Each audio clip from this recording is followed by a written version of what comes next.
Ya no maduran tus campos, no hay brazos que los labren, ni ovejas en los barbechos, ni perro ni pastor que las guarde. Ya no hay parvas en las eras, ni yuntas que las machaquen, ni viejos dando consejo, ni jotas rompiendo el aire. Si alguna vez vas por allí y ves mi pueblo desierto, no hables alto ni rías, que allí descansan mis muertos. Escucha al jilguero cantar, escucha el susurro del viento, escucha la muerte de un pueblo en el silencio del tiempo.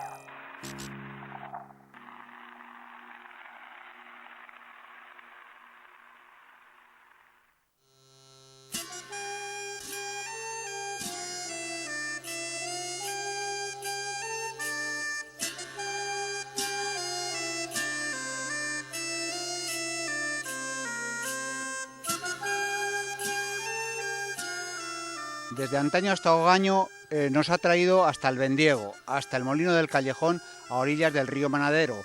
En este molino, con una arquitectura popular que ha perdurado a lo largo de los años, el molino sigue todavía en funcionamiento. Pedro nos va a hablar del funcionamiento de las piezas, de cómo se molía el trigo y de las hazanas y faenas que en aquellos tiempos eran necesarias para que el trigo fuera convertido en harina.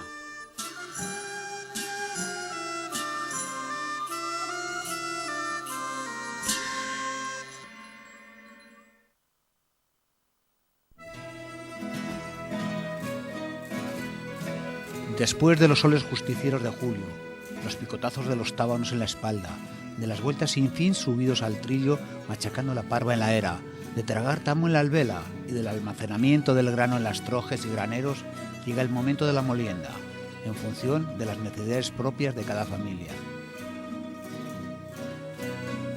Llega el tiempo de las largas caminatas con las caballerías cargadas de fanegas de grano. Algunos trayectos de hasta 10 kilómetros de ida y otros tantos de vuelta. Unos por carretera, otros por caminos de herradura hasta el molino más cercano al pueblo para realizar la molienda.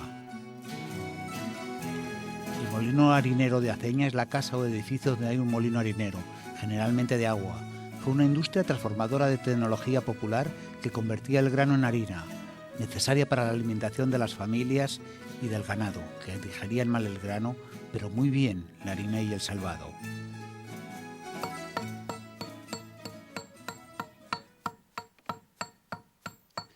Uno de los trabajos más pesados, más desconocidos del molino era el picar las piedras. El picar las piedras era necesario para que la molienda saliera fina, pero no solo era el picar las piedras, era el nivelar las piedras. Ahora nos va a hablar Pedro con qué las picaba y qué dibujos hacía en las piedras.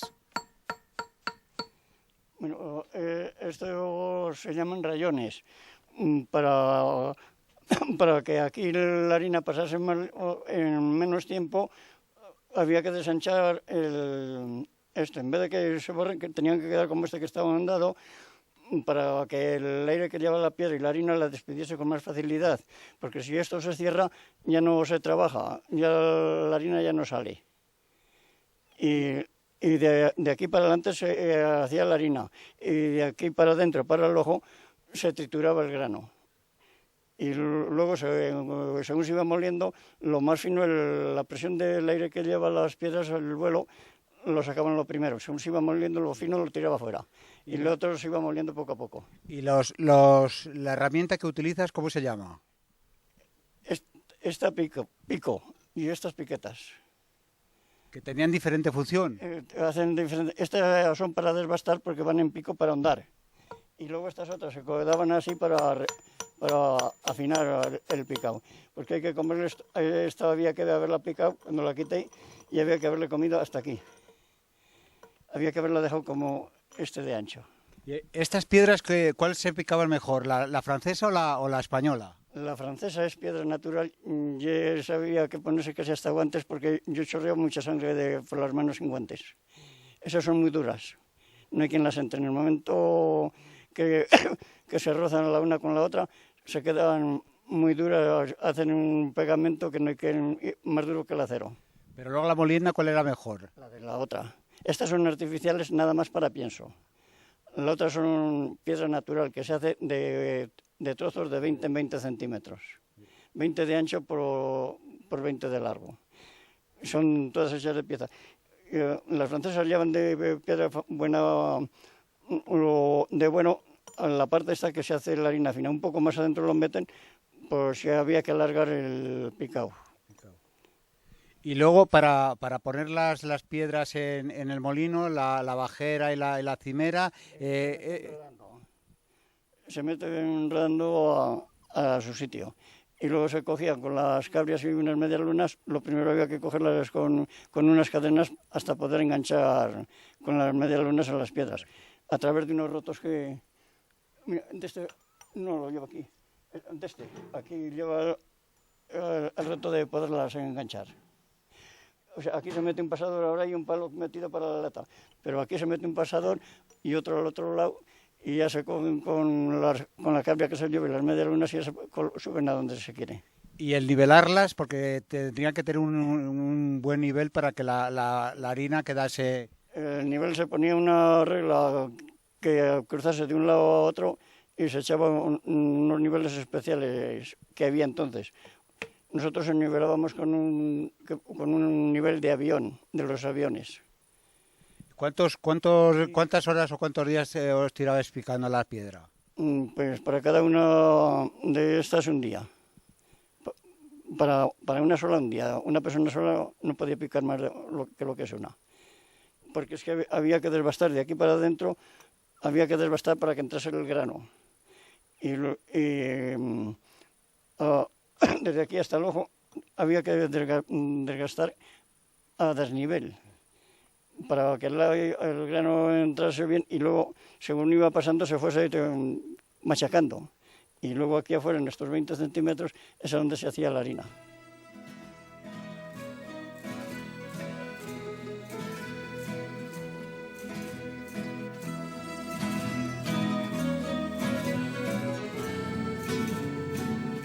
Estamos aquí viendo la piedra que está picada. La piedra tiene unas hendiduras y tiene un agujero en el centro. ¿Para qué sirve esto, Pedro? El agujero eso es para meter en estos cuadros una pieza que se llama lavija, que la lavija esa es la que mueve a la piedra.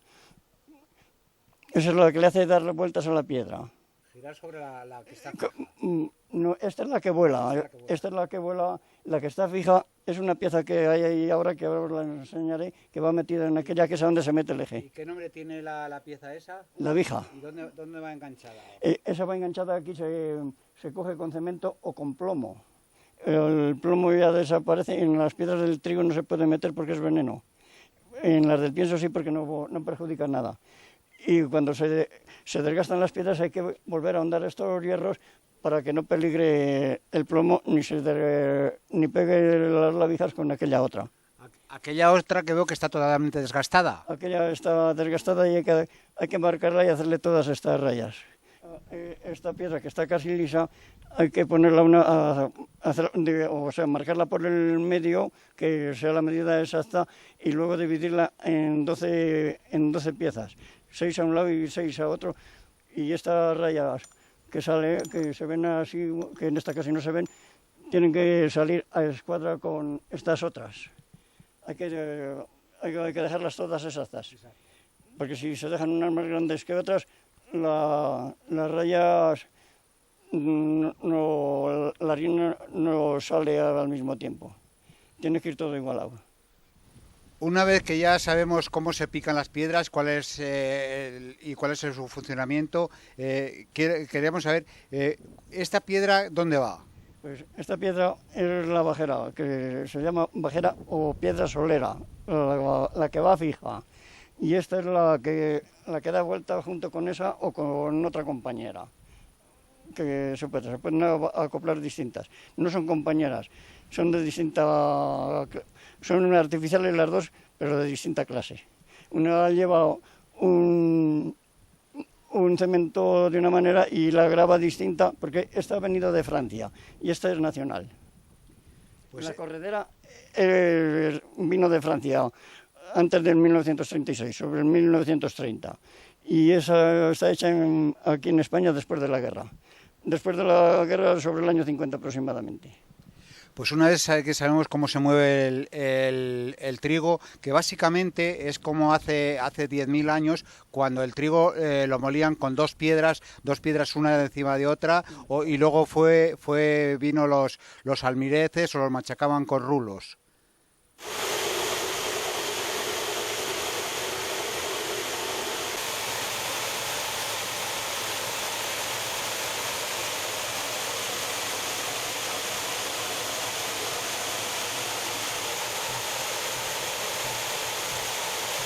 Estamos en el corazón del molino, estamos en la maquinaria que hace girar las ruedas. Estas piezas se llaman rodesnos, que son las que mueven las piedras. Ahí está enfrente la salida del agua, que esa barra abre el paso del agua y le da a estas piezas y ya le hace funcionar. Pues ese es el rodete que lleva el alternador, que el cierre ese de agua no cierra muy bien del todo y por eso brinca una poquita de agua. Y este es el que mueve las piezas del trigo, que es idénticamente igual, que ahí se abre a ese paso de allá, ese paso que se ve ahí, a esa barra, se tira de allá para arriba, le da el agua a estos alaves que se llaman y empieza a funcionar. Sale ahí el agua y le pega en estas piezas y ya funciona. Y esto es lo que mueve las piedras arriba. Este es el eje que sube a las piedras y es el que las hace mover. O sea que eres autónomo, te produces tu propia electricidad, tu propia harina, y no dependes, no te dependes prácticamente de nadie. De nadie. Antes nos hacíamos también el pan para nosotros, hasta el año 90 y tantos. Nos hemos estado haciendo el pan aquí. El agua pega en estas piezas, sí, y se mete por aquí y va a salir por aquí abajo. Y al pegar aquí hace mover a las piedras y a toda la maquinaria que hay por allá arriba, se mueve, a través del agua.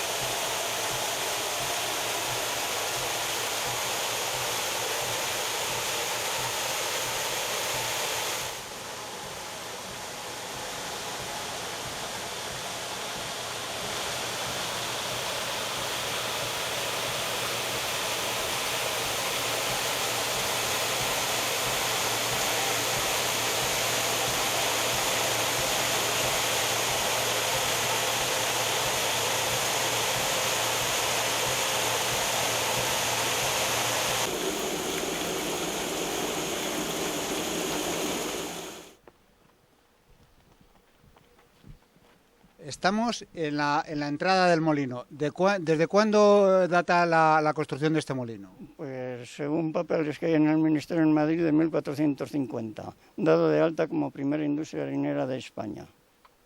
¿Y tú cuándo empezaste el oficio de molinero? Pues yo cuando era pequeño, a los 12 años ya empecé a moler algún saco. Y me contaste una vez que hubo una riada y que este es el único molino antañón que queda en el río Manadero o en el río Bornova. En el río Manadero. Pues cuando esa riada fue grande, pero en tiempos ha habido una que este molino estaría bajo las aguas en el siglo XVIII aproximadamente. Y aquí cuando en 1997 vino la otra que no había conocido ningún habitante, que subió el río 4 metros y a mí me abrió la puerta del molino. El molino está compuesto de dos muelas, una fija y otra en movimiento giratorio corredera que recibe los giros de una rueda hidráulica. Una vez el trigo trillado, recogido en costales, se traía al molino. Se traía al molino bien en caballerías o bien iba el molinero por los pueblos y recogía los costales y luego se los llevaba otra vez al pueblo. Pero el proceso de la molienda, ¿cómo era?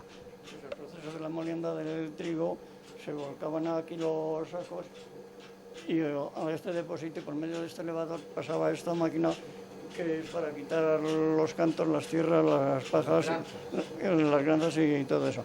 Y luego desde ahí pasaba a esta otra máquina, que es un trialverjón para quitar todas las semillas que se criaban antes en el campo, que hoy con los insecticidas ya no existen.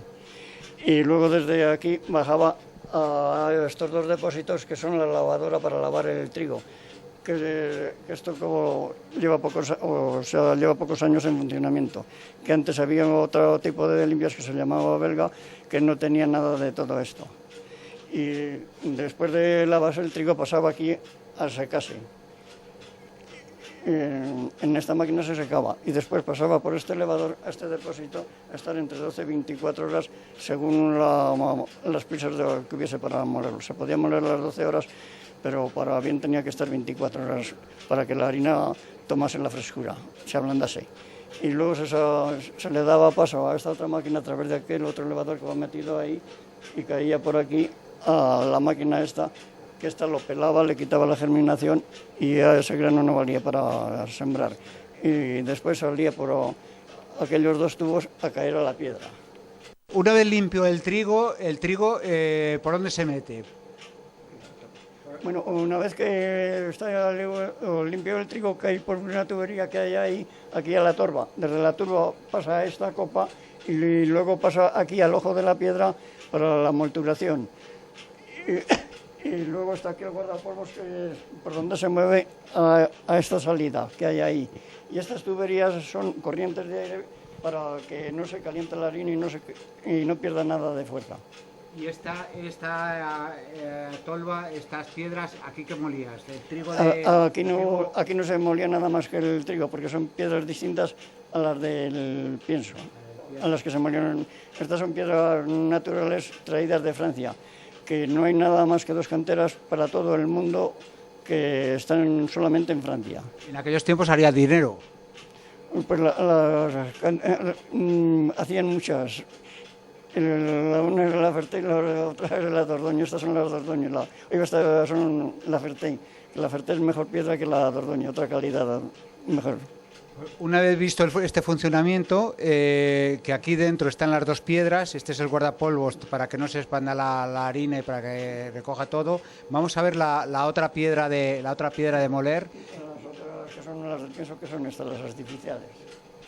Mira, esto es para arrancar las piedras.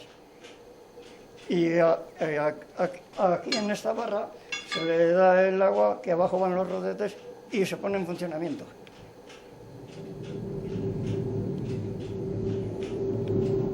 Ya se está moviendo. Pues, por aquí es por donde entra el grano para la molturación. Por este ojo hay una pieza que se ve ahí, que es la que mueve la piedra. Voy a cortarle un poco porque se pasa de revoluciones. Y nada más que voy a hablar. Y ahí se ve otra pieza que va metida en el eje, que es la que mueve a la lavija, que la lavija es la que va metida en la piedra y es la que le hace dar vueltas a la piedra.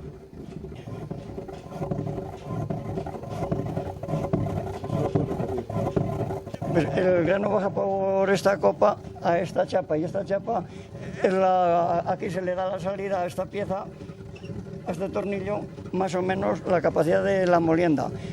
Y esta chapa es la que lo tira afuera y lo tira ahí al hoyo para que la piedra lo coja. La maquila es la porción de grano o harina que el molinero saca para sí de lo que se muele en su molino, y la medida con que se maquila es el medio celemín. Una vez terminada la molienda, venía la parte más principal, que era el cobro del molinero, de la molinera, que supongo que serías la que cobraras porque también era la que molías. Claro, yo era la que maquilaba y la que molía, porque mi marido se iba con el camión a repartir y yo me quedaba moliendo. Y entonces, por una fanega se cobraba esto.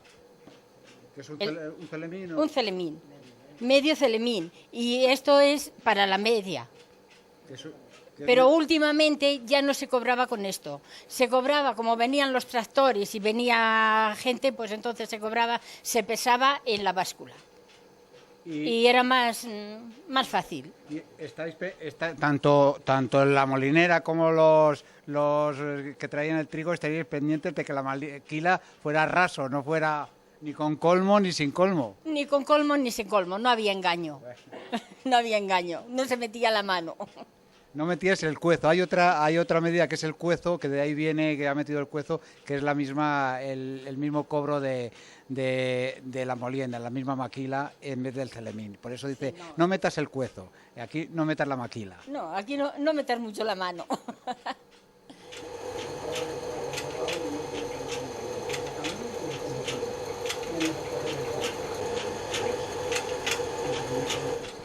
¿Dónde estamos ahora, Pedro? ¿Dentro del molino qué maquinaria es esta? Aquí estamos dentro del molino, que este es el alternador que nos produce la luz para casa. Esta es la cicatriz, que es la corriente continua que se fabrica lo primero y luego pasa aquí a través de unos anillos aquí al alternador a transformarla en la alterna. Y este alternador la pasa, o sea, la saca a 220 y a 120 al mismo tiempo, las dos juntas. Y estos son reguladores para las velocidades, para regular la corriente a través de los aparatos estos que hay, que es el frecuentímetro, aquel es el voltímetro que lo tengo estropeado, y este es el amperímetro, que es el que marca la carga que lleva el alternador. O sea, que estamos ante una maquinaria de corriente limpia, o sea, una maquinaria sencilla que puede dar luz y aprovechando las corrientes de los ríos que están desaprovechadas totalmente. Las están hundiendo totalmente ahora. Las centrales eléctricas pequeñas aquí en España van todas al fracaso por cosas de la Confederación Hidrográfica de los Ríos. Quieren derribar todas aquí en España, lo que en Inglaterra el 70 y tantos % de la corriente sale producida de los ríos. Y aquí ya no quiere que exista ninguna central pequeña, mini centrales. Porque tú tienes una concesión y a ti quisieron tirarte la presa que te da agua al molino, que tienes una concesión de antaño, o sea, que es una oficial. La concesión aquí, la última que hubo fue del otro siglo anterior, de primeros del siglo o del 1880 aproximadamente. Hubo una. Y luego la otra que se sacó en 1945 y ahora me han dado a mí otra para esto, nada más para la luz. Como ya no trabajo en la molienda, pues me han dejado esta hasta 70 y tantos de este siglo. Pero me querían derribar la toma de aguas el año pasado. Me dieron una denuncia toda falsificada porque yo tenía las concesiones y en la denuncia pone que estaba parada hace muchos años y que no vivíamos y que no se utilizaba para nada. Todo falsificado, que puede ir alguno a la cárcel. Como acabamos de escuchar a Pedro, en Inglaterra aprovechan toda la corriente de los ríos para hacer minicentrales. Esta es una energía limpia, esta es una energía barata que España podría beneficiarse de ello. El molino vino a satisfacer las necesidades que los agricultores tenían de aprovechar integralmente los cereales, proporcionando una serie de productos que resultarían básicos para la alimentación humana y de muchas especies de animales.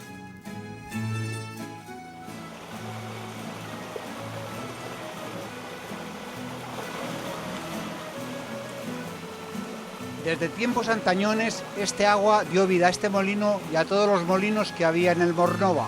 Estos molinos dieron vida a todas las familias de los pueblos de alrededor, así como sus animales, desde antaño hasta hogaño.